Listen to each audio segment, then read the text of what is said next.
Muy buenas tardes a todas y todos. Soy Neido Hidalgo, especialista del Programa Especial de Popularización de la Ciencia, y a nombre del CONCITEC les damos la más cordial bienvenida a este ciclo de charlas de divulgación científica, al que hemos denominado Historia de la Ciencia, y que tiene por objetivo contextualizar el desarrollo de diferentes actividades científicas, tecnológicas y o industriales que se han dado en nuestro país, a fin de entender cómo funciona la ciencia y la tecnología, cuáles han sido sus aplicaciones y cómo ha impactado y se ha ido interrelacionando con la cultura y la sociedad peruana.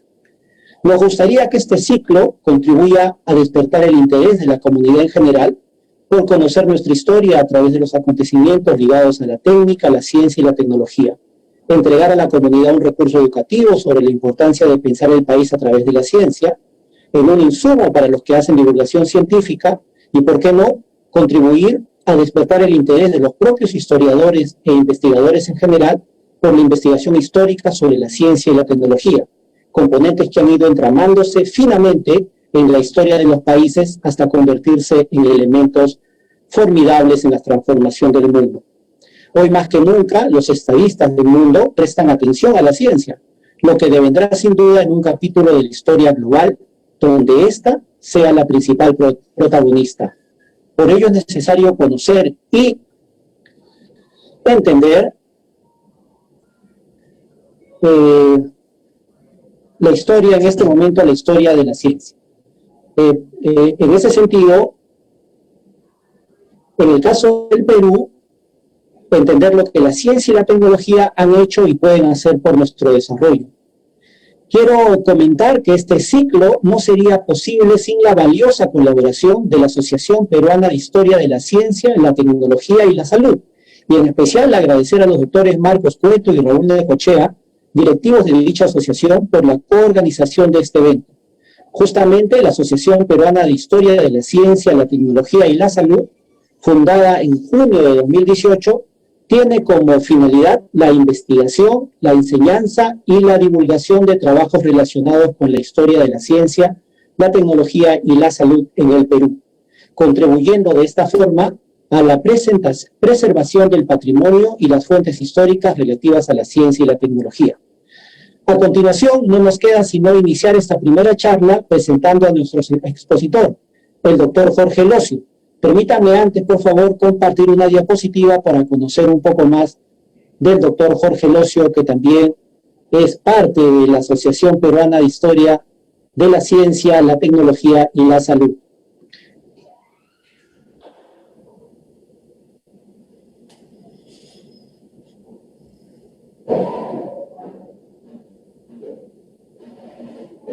Muy bien, el doctor Jorge Locio nos presentará la charla Estado y epidemias en el Perú. El historiador Jorge Locio es profesor principal de la Pontificia Universidad Católica del Perú y director del Instituto Río Agüero. Es doctor por la Universidad de Manchester y se ha especializado en la historia de la salud en el Perú, tema del cual tiene diversos artículos y libros. Actualmente viene escribiendo una historia de la pandemia del COVID-19 en el Perú. Particularmente, debo decir que su libro tiene varios libros, uno de ellos, el llamado Acequias y Gallinazos en el Perú sobre la salud pública, es sumamente interesante, creo que también está agotado en librerías, y ahora el tema que nos convoca es Estado y epidemias en el Perú. Jorge, muy buenas tardes, el micrófono es tuyo y gracias por estrenar este ciclo con tu presencia. Muy buenas tardes. Buenas tardes, Neido. Yo quiero también empezar agradeciendo al CONCITEC, en particular a Benjamín Marticorena, a ti por la invitación, por la oportunidad de estar acá, y a la Asociación Peruana de Historia de la Ciencia, la Tecnología y la Salud. Voy a compartir pantalla para... Ok, creo que se ve. Bueno, entonces, yo voy a hablar sobre... ¿Se ve bien, Jorge? ¿Sí?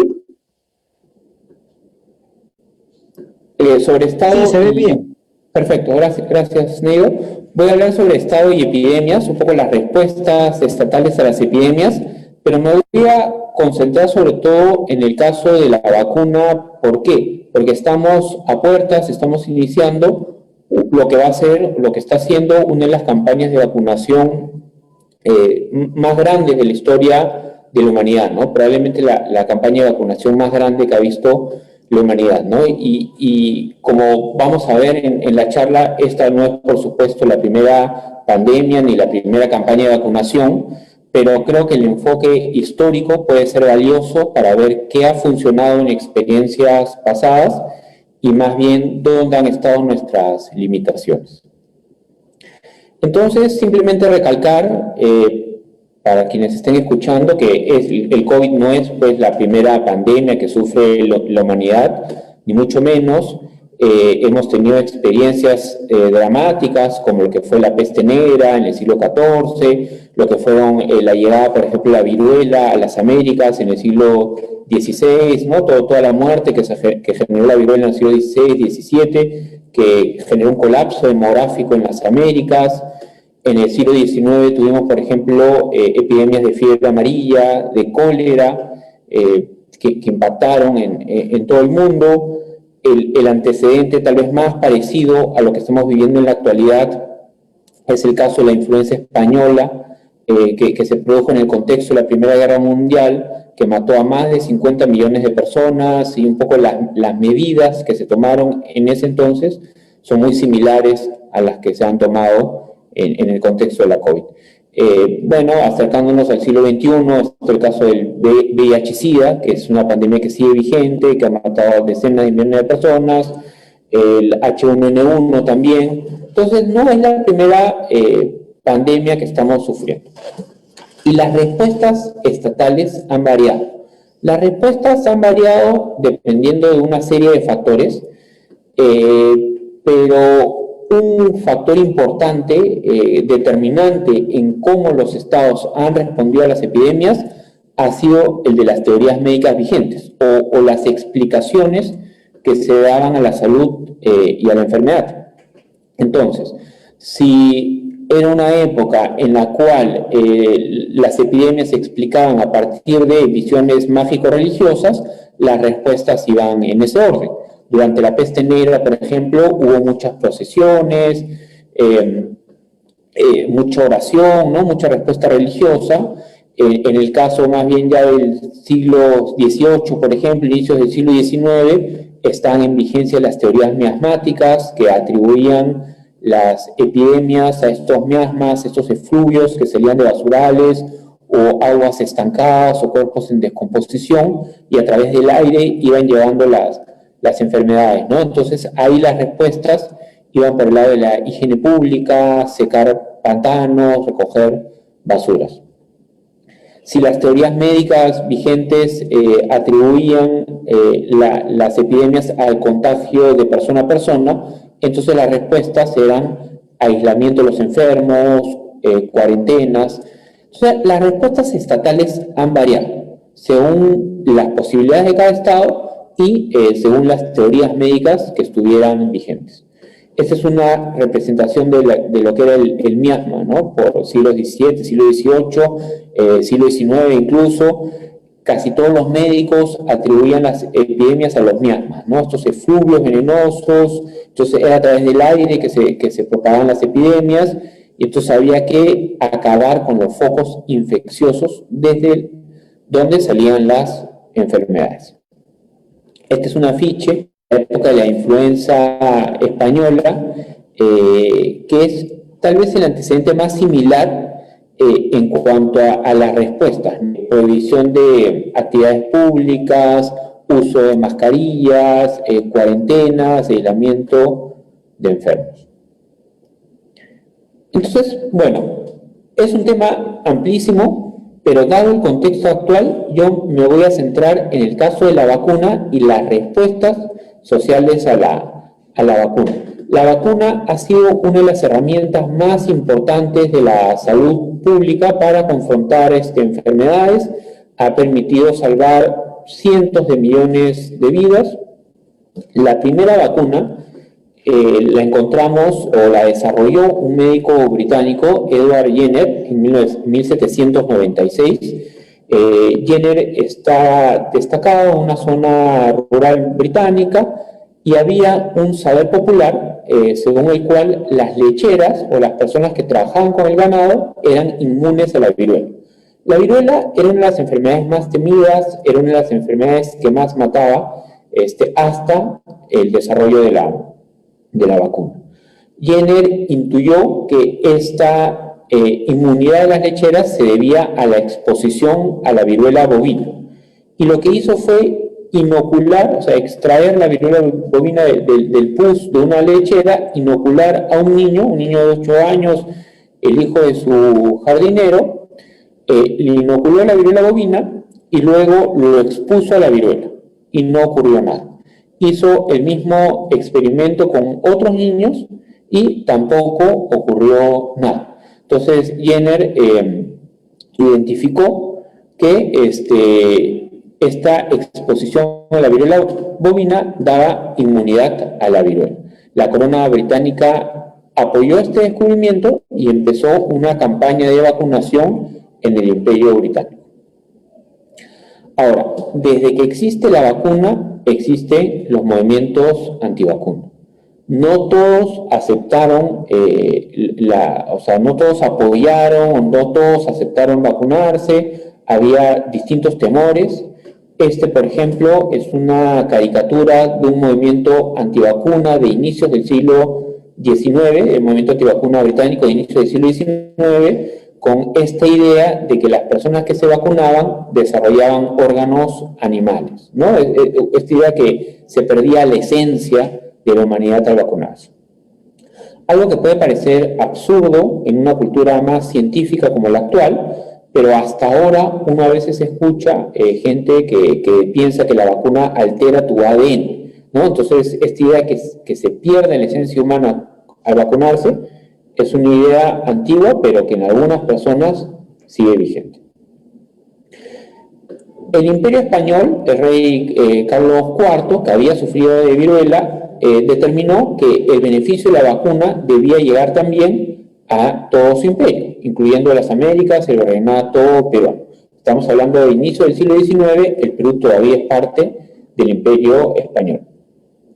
Carlos IV organiza, le pide a dos médicos, Balmi y Salvani, organizar la Real Expedición Filantrópica de la Vacuna.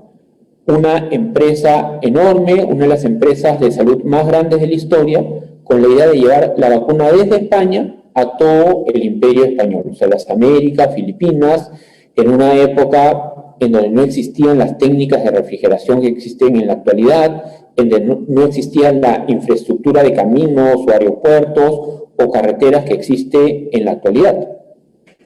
Una anécdota llamativa de esta expedición es que al no haber estas técnicas de refrigeración, lo que determinó Balmis fue usar niños expósitos, unos 22 niños, a los cuales se usó como medios de transporte de la vacuna, es decir, como medios de refrigeración. Se inoculaba el fluido vacuno, al cabo de 10 días se extraía de un niño y se vacunaba a otro, y así para mantener fresca la vacuna en el viaje de España a las Américas. Esto, por supuesto, causó polémica. A estos niños se les ofreció alojamiento, comida y educación mientras durara la exposición. Se prefirió niños que no tuvieran familia viva porque generó polémica en el mismo momento. Y los testimonios de esta primera campaña de vacunación masiva, los testimonios de los vacunadores, son interesantes de todos los retos que tuvieron que confrontar, ¿no? La falta de tecnologías de refrigeración, el uso de niños, los viajes prolongados, los cambios de climas, las alturas de los Andes, el calor de la Amazonía, la falta de infraestructura, de caminos. Todos estos retos tuvieron que sortear los vacunadores. Y fue una campaña con apoyo estatal obviamente, pero que creó instituciones. En Perú se creó la Junta Central de Conservación de la Vacuna, se crearon cargos de vacunadores, se crearon juntas periféricas a lo largo de todo el virreinato, se establecieron metas, años, número de personas que debían ser vacunadas.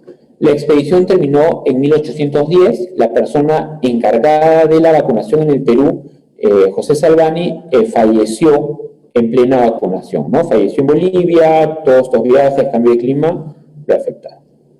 Ahora, si bien hubo apoyo a la vacuna, la viruela mataba, desfiguraba, hubo mucha gente que apoyó la vacunación, en algunos poblados eran homenajeados los vacunadores, se hacían misas y homenajes a los vacunadores, también tuvieron que confrontar oposición.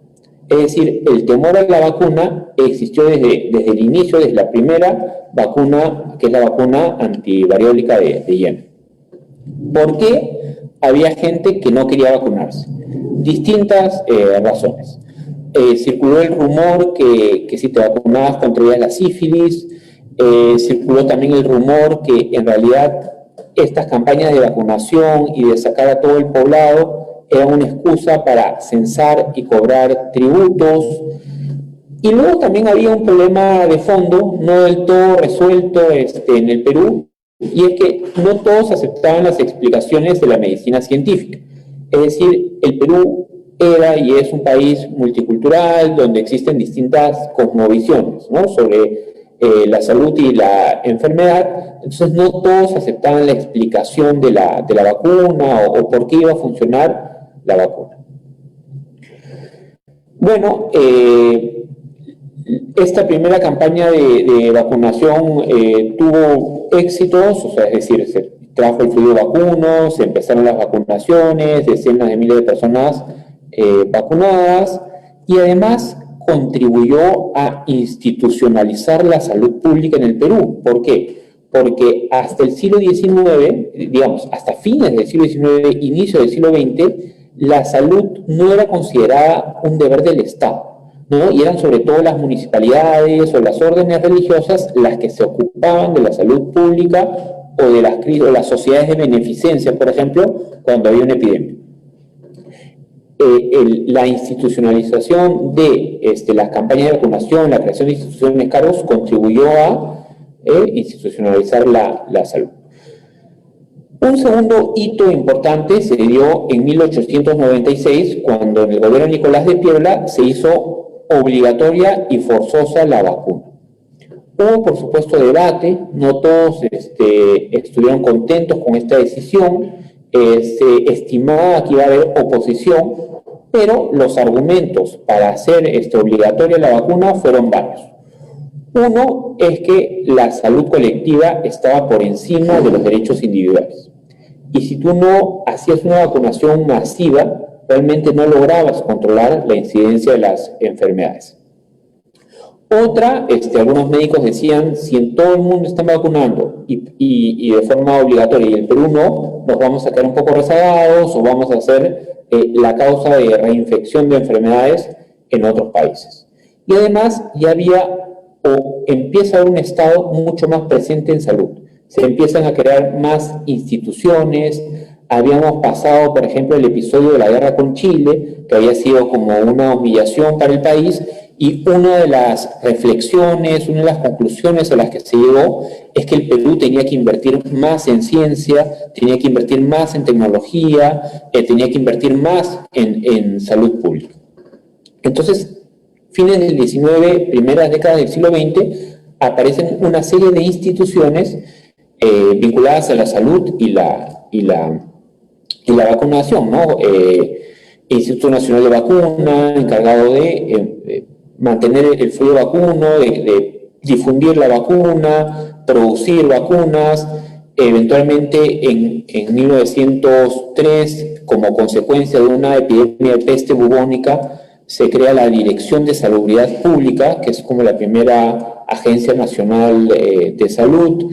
En 1935 se crea el Ministerio de Salud, el Seguro Social, luego el Instituto Nacional de Salud. Entonces se empiezan a crear una serie de instituciones y la salud pasa a ser un área en donde el Estado siente que es su deber, ¿no? Que es deber del Estado proteger la salud. Ya luego, con la Segunda Guerra Mundial, en los 40, 50, ya aparece la noción de la salud como un derecho humano. Pero en este contexto estamos viendo el paso de una salud cuidada por municipalidades o parroquias o como una cosa caritativa o filantrópica de las sociedades de beneficencia a un deber del Estado. Ahora, como se imaginarán, que la vacunación haya sido hecha obligatoria también generó rechazo. Estamos hablando de las primeras décadas del siglo XX, y ¿por qué había temor o rechazo a la vacunación en este contexto? Había padres que decían que el Estado no tenía por qué decidir por ellos si vacunaban o no a sus hijos, que el Estado no tenía por qué intervenir en una decisión finalmente individual o familiar. Había también muchos cuestionamientos a la eficacia de las vacunas.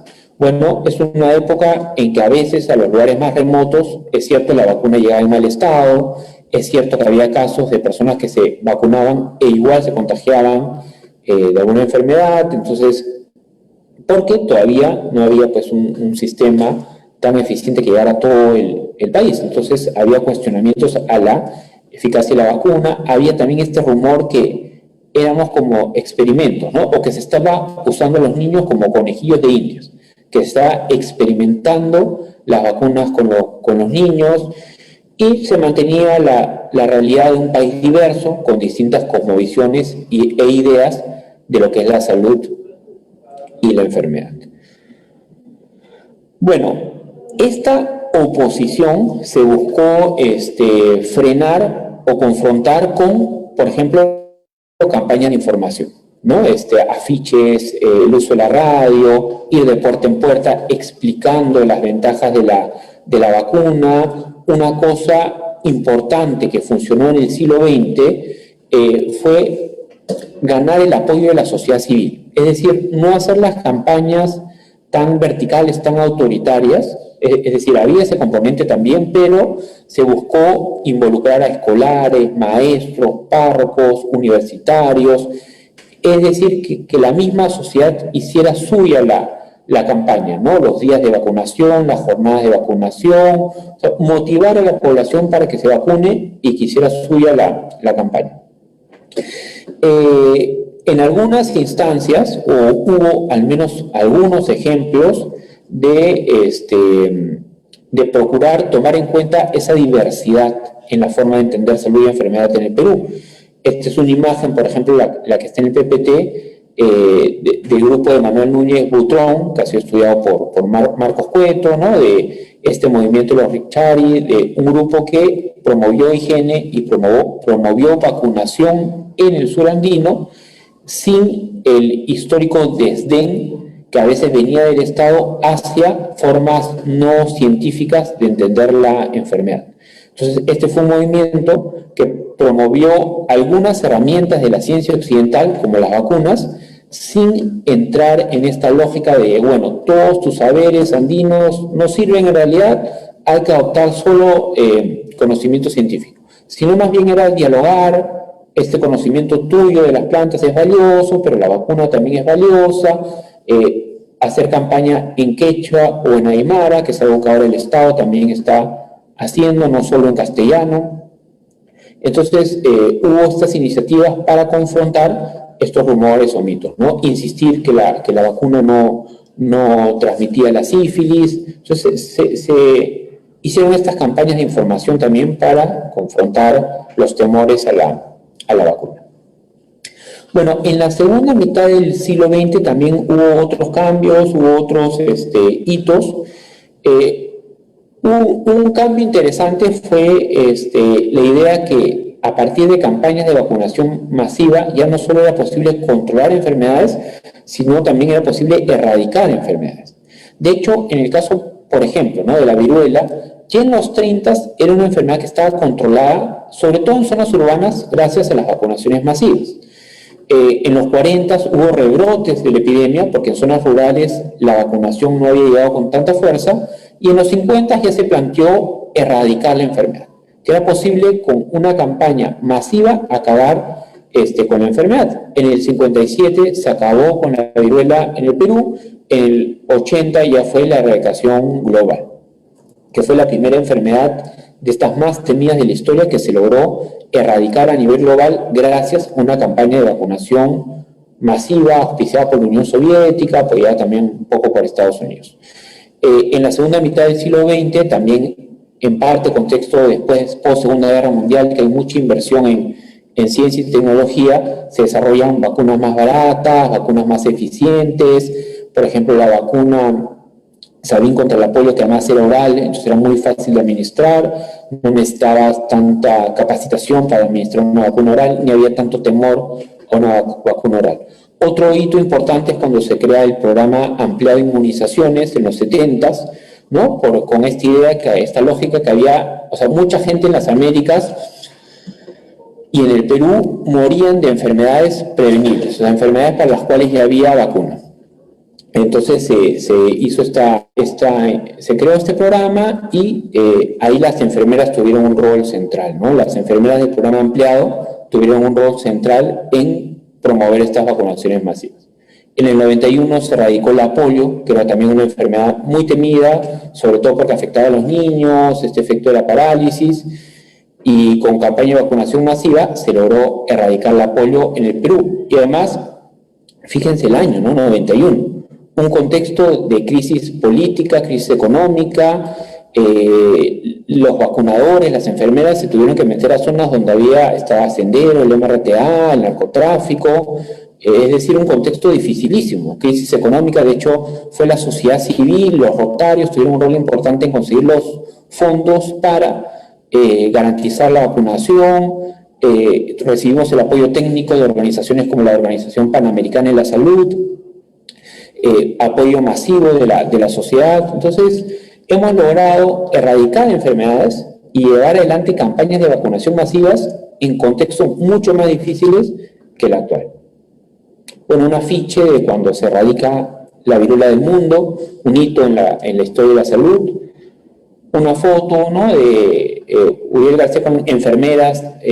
Las enfermeras han tenido un rol central desde el programa amplio de inmunizaciones en promover las vacunas, ir de puerta en puerta, meterse a lugares a veces peligrosos, promover el valor de la vacuna, disipar temores. Bueno, esta es una imagen de Pichanaki. Ahí fue el último lugar, ¿no? El último niño con polio en el Perú, en este distrito en Junín, de acceso difícil, porque ahí estaba pues Sendero, MRTA, narcotráfico, ¿no? Entonces ahí llegó tarde la vacuna, pero se logró erradicar la polio en el Perú.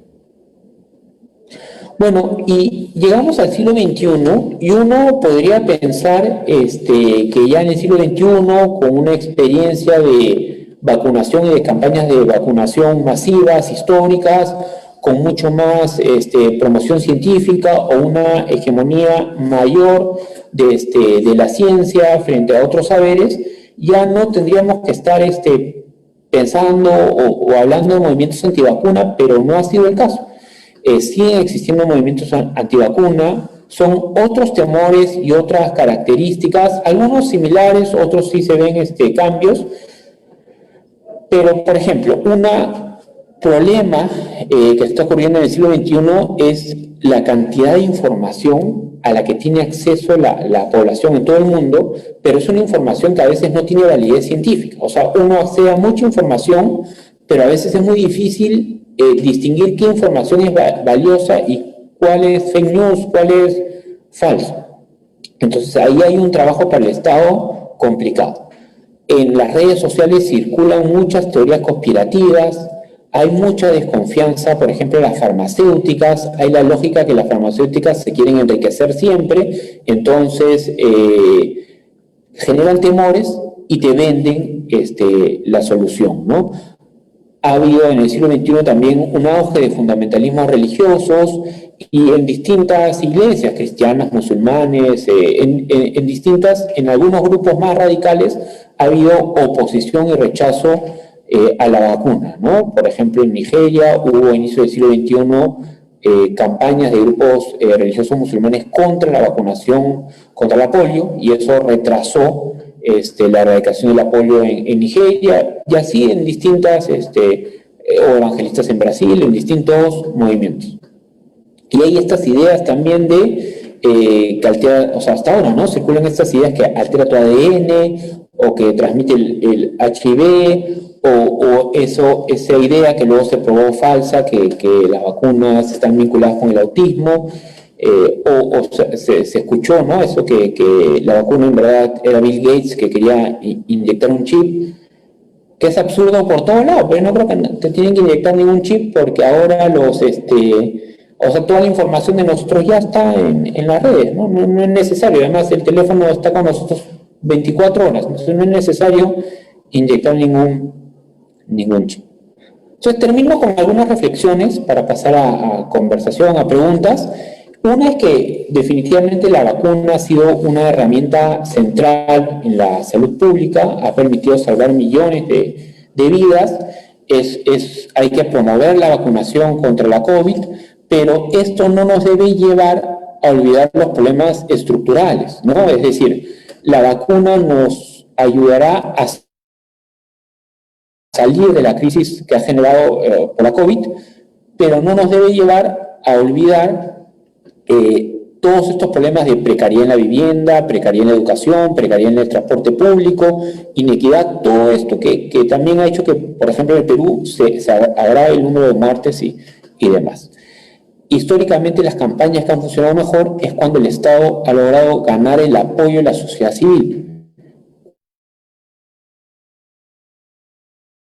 Cuando no, el Estado ha sabido que los escolares, los maestros, los párrocos, todos apoyen la vacunación, la hagan suya, ¿no? Promuevan la vacunación, anuncien los días, vayan a las jornadas de vacunación. Creo que una limitación, y es algo que ahora el CONCITEC está tratando de confrontar, es falta más divulgación científica, promover una cultura científica en el país, desde la realidad que vivimos en un país multicultural, ¿no? Entonces creo que el Estado ya lo está tomando mucho más en cuenta, ¿no? Entonces, utilizar los distintos idiomas que se hablan en el Perú, no solo el castellano, aproximarse desde las cosmovisiones distintas que existen en el país. Y lo otro es que ahorita parece lejano, ¿no? Porque parece que es un momento en donde la cooperación internacional no se ha visto tanto, ¿no? Más bien lo que uno vio en el caso de la COVID fue las peleas entre Estados Unidos y China, las peleas de Brasil y Estados Unidos con la OMS, los mismos presidentes que a veces atacaban a sus científicos, pero históricamente algo que ha ayudado es cuando ha habido cooperación internacional, cuando las superpotencias han trabajado juntas, cuando instituciones como organismos como la OMS o la OEPS han participado, ¿no? Entonces, ese también es un elemento importante. Bueno, eso es lo que pensaba decir y más bien podemos pasar, si así lo piensas, a esta etapa de conversación. Claro que sí. Muchísimas gracias, Jorge, por esta muy interesante exposición que nos ha brindado acerca de las epidemias que han surtido mucho efecto en nuestro país, en especial la de la viruela y de la polio, como te has referido tú en tu exposición. Todavía creo que nuestra generación recuerda esos muchos años de teletones, que eran las grandes campañas, creo que impulsadas por el Rotary para justamente reunir fondos, financiamiento para combatir la poliomielitis. Tal vez las generaciones actuales no han oído hablar mucho de la poliomielitis, la cual es una enfermedad viral contagiosa que se manifiesta en sus casos más leves, no una gripe, pero en sus casos más extremos, más graves, puede llegar incluso a producir parálisis aguda. Y esto pues será trágico ver a muchísimos niños en el Perú atacados por esta enfermedad, ¿no? La cual ha sido muy combatida como sociedad organizada a través de estas teletones. Yo quisiera invitar al público que nos está viendo a través del Facebook del CONCITEC a escribirnos por favor sus preguntas, que se las vamos a alcanzar a Jorge, pero vamos a empezar también con una pregunta justamente sobre la actuación del Estado, ¿no? Jorge, ¿cuándo podemos ubicar el inicio de la salud pública como política del Estado? Tú has mencionado dos momentos. ¿Podrías ahondar un poco más acerca de esto? Ya que si el Estado no estuvo tan inmiscuido, sobre todo en los inicios del siglo XIX en políticas de salud, sino estas se dejaban a, como todos mencionado, cofradías, hermandades, incluso hasta mecenazgos, a efectos de la caridad humana, ¿no? El fundamento de la religión católica, una sociedad muy religiosa. El Estado no tenía mayor participación. ¿Cómo tuvo éxito esta primera etapa de la vacunación, por ejemplo, en el caso de la viruela, ¿no? Es más, si el Perú en esos siglos tenía muy pocos doctores, médicos como tales, ¿no? ¿Quiénes actuaron desde la sociedad y cómo funcionó? Entonces, ubicar el inicio de la salud pública como en el Perú. Sí, mira, creo que ese es uno de los cambios más importantes que se han dado en la salud, ¿no? Que es el rol del Estado. O sea, una diferencia en la actualidad frente al pasado es esa presencia del Estado en salud. Ha sido un proceso largo. Un hito fue tal vez la llegada de la vacuna antivariólica, porque esa campaña inicial se acompañó con la generación de instituciones. O sea, por ejemplo, se creó una junta de conservación de la vacuna, se crearon algunos cargos de vacunadores. Entonces, ahí empezó un primer hito de institucionalización.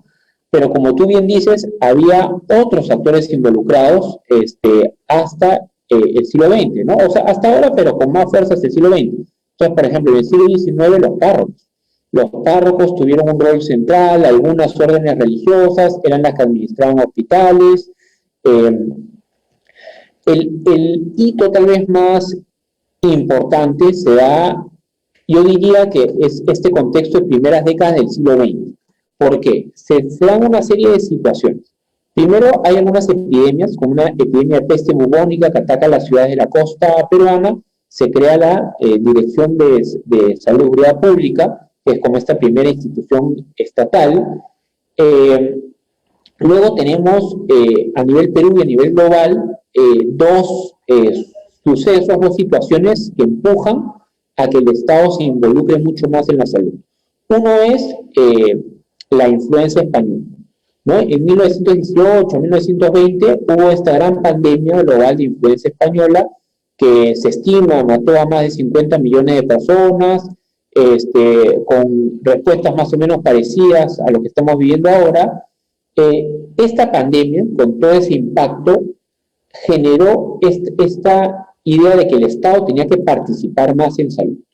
Y luego vino la Gran Depresión, ¿no? La Gran Depresión, mucha gente desempleada, y el Estado empieza a asumir roles que antes no se consideraban propios del Estado, ¿no? Como cuidar de los desprotegidos. Antes se pensaba que eso era rol de la familia o de la iglesia, pero el Estado empieza a asumir estos roles. Y en el Perú, de las primeras décadas del siglo XX, a pesar que hay muchos cambios de gobiernos, y gobiernos que podían pensar distinto uno de otro, algo que se mantuvo es esta preocupación por educación y salud, ¿no? Entonces, el gasto en educación y salud empezó a crecer de forma recurrente en las primeras décadas del siglo XX en el Perú, ¿no? Entonces, yo diría que hay estos hitos y que sí es uno de los cambios más importantes que ha habido en la salud pública, ¿no? Esa presencia del Estado, ¿no? Y lamentablemente, lo que ocurre ya luego en los 90 con los cambios neoliberales es que se empieza de nuevo a sacar al Estado, o empieza a haber un discurso de que es mejor dejar todo al sector privado, que es mejor dejar que los mercados solos vean también el tema de salud, el Estado no tiene por qué gastar tanto en salud, sino más bien que cada quien se pague su seguro privado, ¿no? Entonces, en los 90 hubo un cuestionamiento también a esta presencia del Estado en salud. Gracias, Jorge. El Estado también es una entelequia, ¿no? Detrás de estas estructuras hay personas. Si podríamos personificar en tu investigación, Jorge, ¿a quién podríamos decir como personaje que impulsó la salud pública en el Perú? Yo entiendo, por ejemplo, que el gran teórico del siglo XIX fue Hipólito Unanue, ¿no? Finales del XVIII, comienzos del XIX, ¿no? ¿Quién le siguió la posta? ¿Quién debemos ya un trabajo organizativo, un trabajo de promoción en salud pública en nuestro país? Mira, hay varios, ¿ya? O sea, son varias las personas, pero algunos que se han convertido como en referentes de la historia de la salud en el Perú y con justicia. Uno es Hipólito Unanue, que él, desde muy temprano, ¿no? Inicio del siglo XIX, fines del XVIII, inicio del siglo XIX, promovió el valor de la ciencia y la salud, o sea, promovió la importancia de hacer investigación científica, la importancia de hacer investigación médica para bajar la tasa de mortalidad, porque un problema que había en la época en que vivía Unanue es que las tasas de natalidad eran altas, pero las tasas de mortalidad infantil eran altísimas. Entonces, y además era una época en la que se pensaba que para que una nación prosperara económicamente necesitaba más industria, más comercio, y para eso necesitaba más población. Pero las enfermedades y las epidemias barrían con la población. Entonces, Unanue fue desde muy temprano un defensor de la investigación científica, ¿no? y con estos fines utilitarios, digamos, ¿no? Además de humanitarios, utilitarios. Otros personajes importantes, puede ser Cayetano Heredia. Otro contexto importante que hubo en el Perú fue la época de Huánuco, porque lo que ocurrió, digamos, después de Unanue es que vino la independencia, vino estas épocas de caudillos, desorden, caos, guerras. La guerra además conlleva más epidemias, más enfermedades y menos inversión en salud. Se dejó de invertir en salud, se abandonaron un poco los hospitales, se abandonó la inversión en ciencia. Hasta la época de Huánuco, que de nuevo hubo dinero, hubo recursos, se volvió a promover la investigación científica. Ahí está, es importante Cayetano Heredia. Y luego hay algunos actores valiosos en el siglo XX, ¿no? Está Carlos Enrique Pasoldán, que fue un promotor de la internacionalización, o sea, de formar estos organismos panamericanos de la salud, ¿no? Que eso ha sido un legado valioso. Luego está, por ejemplo, Manuel Núñez Butrón o Maxim Kuczynski, que son dos personajes valiosos porque entendieron el valor o entendieron que vivían en un país multicultural. Entonces, entendieron el valor de hacer participar a la población, de que es necesario para tener una mejor salud, no solo tener estas balas mágicas, o sea, no solo tener vacunas, no solo hacer descubrimientos científicos, eso es valiosísimo, pero ellos también promovieron la idea que igual de valioso es mejorar educación, mejorar nutrición, acabar con la precariedad de la vivienda, ¿no? Entonces, yo diría que estos personajes han sido sumamente valiosos, ¿no? Así es, así es. Necesitamos más peruanos como ellos que se pongan el Perú al hombro. Jorge, un común denominador de estas epidemias siempre ha sido también el tema de la discriminación, los prejuicios, ¿no? Ocurrió con la viruela, ocurrió con la peste bubónica, ocurrió con la fiebre amarilla, prejuzgando a los chinos, ¿no? Que vivían en muy precaria situación, ¿no? Yo recuerdo libros que hablan, reportes que hablan sobre el Callejón de Otaiza como el foco de la epidemia de la fiebre amarilla, ¿no? Ya estigmatizando de esta manera un espacio de la colonia china tan arraigado en la historia urbana de Lima. El mismo cólera, por ejemplo, ¿no? Se estigmatizó con gente de bajos recursos económicos. Y ahora, por ejemplo, el COVID, que si bien no empezó como tal, es más, la frase es que el COVID le da a rico o pobre, sin embargo, también su propagación no ha estado exenta de este prejuicio, ¿no? Porque al ser necesario para personas que viven con una economía del día a día salir a buscar el sustento, esto justamente los ha puesto como la línea que permite la propagación, en el caso del Perú, ¿no? Siempre ha ocurrido Jorge, este tipo de prejuzgamiento, de discriminación, de estigmatización, y también de ese lado, ¿cómo ha sido la respuesta desde las respuestas populares, ¿no? a estas epidemias, o tal vez en el caso particular de la viruela que tú has investigado? Nedo, sí. Ahí, además, a los interesados, por si acaso, ahí están los trabajos, el libro El regreso de las epidemias de Marcos Cueto, donde habla O sea, un tema transversal al libro es la culpabilización a las víctimas. Están los trabajos también de Patricia Palma sobre los chinos y las enfermedades, y una tesis de Juan Lan sobre el SIDA y esta idea de culpar a las víctimas. Yo creo que ese es un punto que ha sido nefasto, pero cierto, ¿no? Y es esto de querer culpar siempre de las epidemias a grupos minoritarios o extranjeros. Entonces, como tú dices, cuando hubo las epidemias de fiebre amarilla, por ejemplo, a mediados del siglo XIX, que coincidió con el boom del guano y con la llegada de la migración china, eso lo estudia Patricia Palma, apareció todo un discurso antiasiático muy fuerte, ¿no? Donde se combinaba además una serie de ideas, ¿no? Porque es esta migración, son estas poblaciones las que han traído esta epidemia porque tienen hábitos de higiene terribles, porque comen cualquier tipo de animales, porque además moralmente es una población inferior en el discurso de la época, ¿no? Porque consumen opio. Entonces, toda una mezcla de ideas y de prejuicios que se combinaba para echar la culpa a la población china. Esto además, porque no es solo, o sea, como tú dices, ¿no? Una respuesta popular de rechazo, de echar culpa, pero además se tradujo luego en políticas estatales de impedir la llegada de migrantes asiáticos o de focalizar las inspecciones municipales al barrio chino. Entonces sí, y no solo con la fiebre amarilla, como tú dices, también con el cólera. Cuando hubo el cólera en el Perú en el año 91, ¿no? Para ver que no es solo esto del racismo, no es una cosa solo del pasado, ¿no? Cuando hubo el cólera en el año 91, Marco Cotto tiene un capítulo en el libro de Regreso a las Epidemias sobre este tema. El gobierno deslindó un poco responsabilidad, echándole la culpa, o sea, como si fuera un problema individual, de los migrantes andinos en la costa y de los vendedores ambulantes de comida, ¿no? O sea, como son estos grupos que no lavan la comida, que no tienen higiene, los culpables de la epidemia. En vez de asumir esa responsabilidad, que tener una epidemia de cólera a fines del siglo XX, una enfermedad que se propaga como epidemia en ciudades donde no hay un buen abastecimiento de agua potable, donde hay agua contaminada, precariedad de vivienda, el problema de fondo era ese. Pero claro, es más fácil echarle la culpa a ciertos grupos.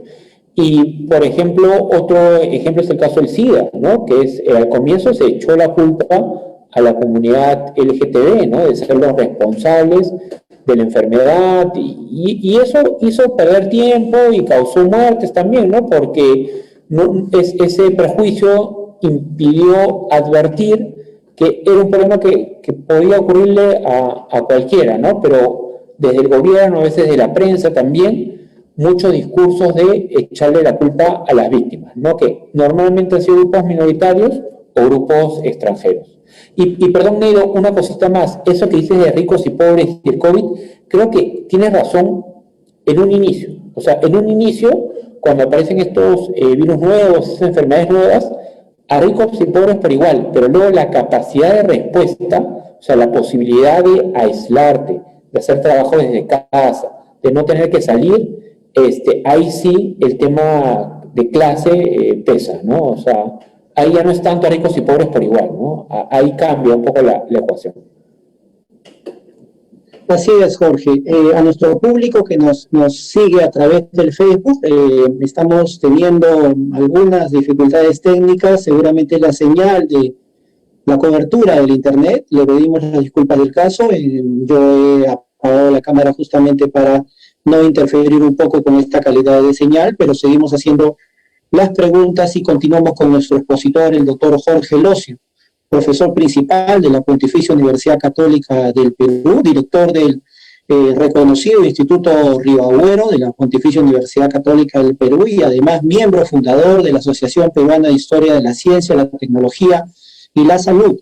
Jorge, tenemos una pregunta de nuestro público. El señor David Villanueva Cárdenas nos dice: no olvidemos el aporte del doctor Manuel Tamayo, quien junto con el ingeniero Pedro Paulet, estamos hablando de la primera mitad del siglo XX, recorrieron diversos hospitales en Europa para elaborar importantes proyectos y acciones en pro de la salud peruana. El señor Alfredo Caballero, también que nos está viendo a través del Facebook, nos dice: muy buenas tardes. El tema es muy interesante y la revisión histórica siempre es aconsejable.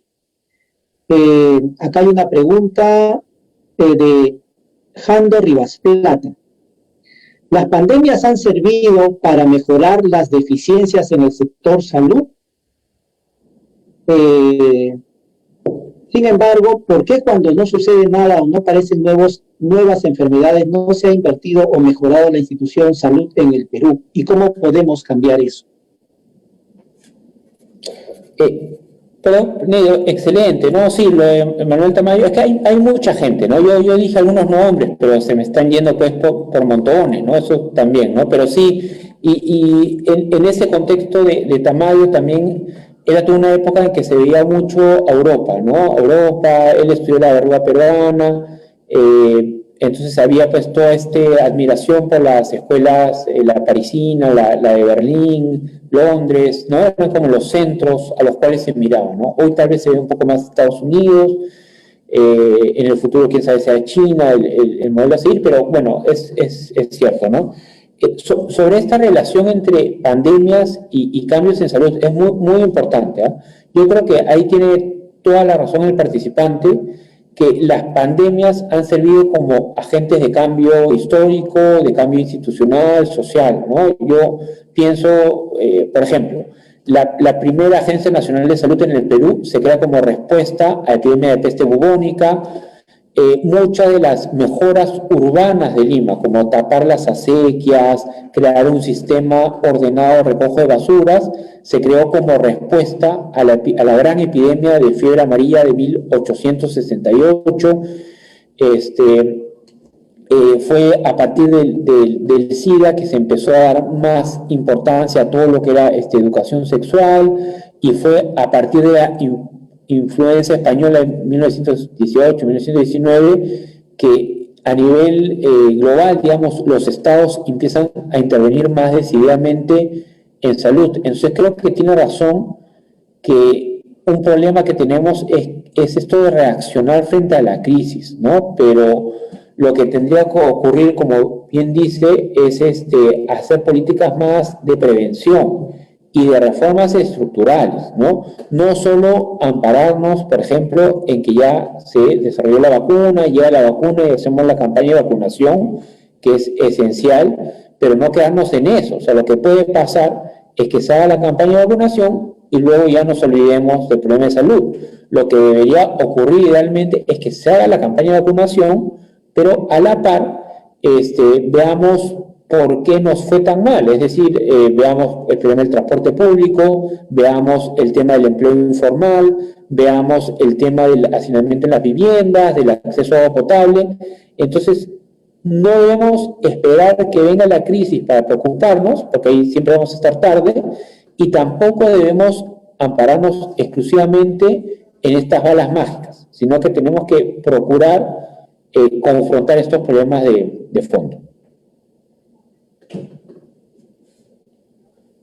Muy bien, Jorge. Tú has mencionado que una de las instituciones que se organizaron, que se fundaron en el Perú del siglo XIX justamente como política de Estado, fue el Instituto Nacional de Vacunas, ¿no? Recuerdo haber visto fotografías de este instituto construido en lo que ahora es el Paseo de los Héroes Navales, me parece, frente a lo que actualmente es nuestro Palacio de Justicia, ¿no? O algo por el estilo, en ese espacio histórico de Lima, ¿no?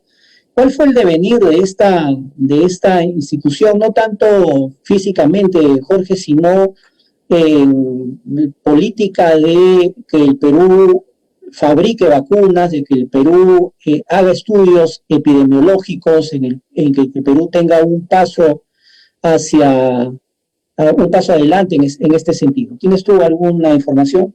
Sí, o sea, un cambio importante que se dio entre fines del siglo XIX e inicio del siglo XX fue justamente toda esta creación de instituciones de salud, pero científicas, porque el Instituto Nacional de la Vacuna tenía este reto primero de conseguir el fluido de vacuna en buen estado, luego de poder producirlo en el Perú, luego de ver estos, porque ya en esa época se empiezan a descubrir o desarrollar vacunas contra otras enfermedades. Entonces Pasteur empieza a desarrollar vacunas contra la rabia, por ejemplo. Entonces también atender estas otras vacunas frente a otras enfermedades y promoverlas y divulgarlas.